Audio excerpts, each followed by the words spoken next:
خواہ یہ سنت طریقہ ہو یا نوافل پڑھیں، اس کو تراویح کیوں کہتے ہیں؟ ڈاکٹر رانجھا صاحب اس نام نے نا اتنا مسلمانوں میں انتشار پیدا کر دیا کہ بعد میں یہ نام گڑھا گیا صدیوں بعد، نہ اللہ کے رسول نے یہ لفظ بولا نہ صحابہ نے بولا، بعد میں یہ نام بول دیا گیا صلاۃ التراویح، تراویح کی نماز۔ لوگ شبہ میں پڑ گئے کہ یہ شاید کوئی الگ نماز ہے۔ آپ حضرات بالکل یقین جانیں، اللہ گواہ ہے کہ دنیا جہان میں دفتر حدیث میں ایک لفظ نہیں کہ رسول اللہ نے رمضان شریف میں کوئی نئی نماز پڑھی، کوئی نئی نماز نہیں پڑھی، ایک رکعت نہیں پڑھی، وہی نماز تہجد جو آپ کی عادت تھی وہی پڑھتے تھے، وہی 11 رکھتے تھے،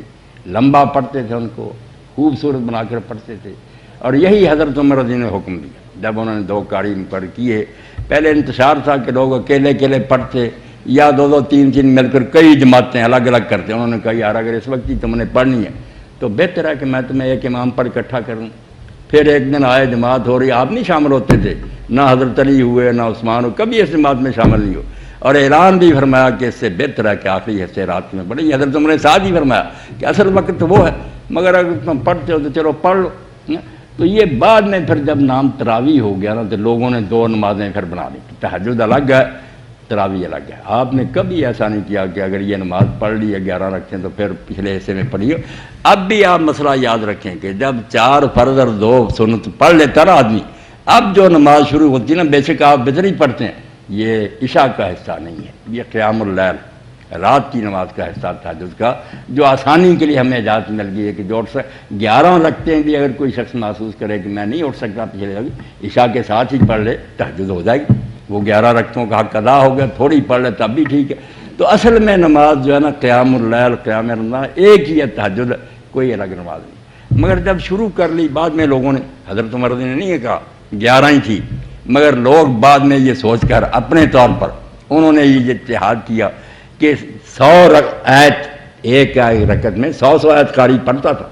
اور ٹھہر کر غور و فکر کے ساتھ لوگ لاٹھیاں لے کر کھڑے ہوتے تھے۔ انہوں نے کہا نفل ہیں،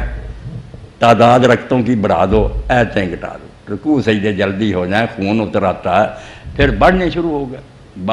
16 20 24 28 32 36، مدینہ شریف کی مسجد میں پھر 36 اور 3 وتر، یہ ہوتے رہے بہت مدت۔ امام مالک رحمۃ اللہ علیہ نے جب وہ سنبھالی، انہوں نے کہا یہ تو یزید کے زمانہ سے پہلے سے آ رہا ہے مسجد نبوی، 39 ہو رہی تھی تو نفل سمجھ کر لوگ پڑھتے، کوئی حرج نہیں۔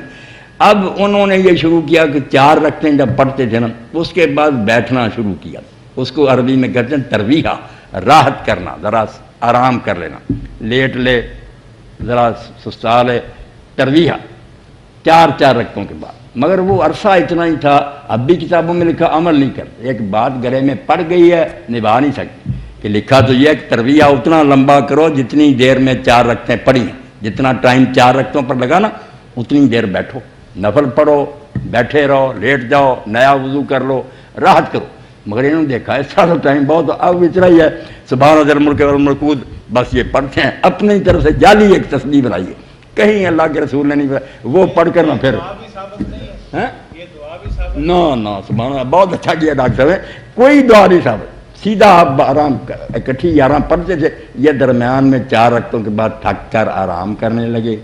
اس کا نام ترویحہ رکھ لیا، اور پھر اس نماز کا نام ہو گیا صلاۃ التراویح۔ وہ نماز ہے جس میں ترویحیں آتے ہیں، وقفے وقفے نا، تھوڑا تھوڑا آتا ہے آرام کرنا۔ تو یہ اللہ نے نام نہیں رکھا، رسول نے نہیں رکھا، کسی صحابی نے نہیں رکھا، وہاں ایک ہی نام ہے قیام اللیل، کہ رات کے وقت اٹھ کر اللہ کو یاد کرنا۔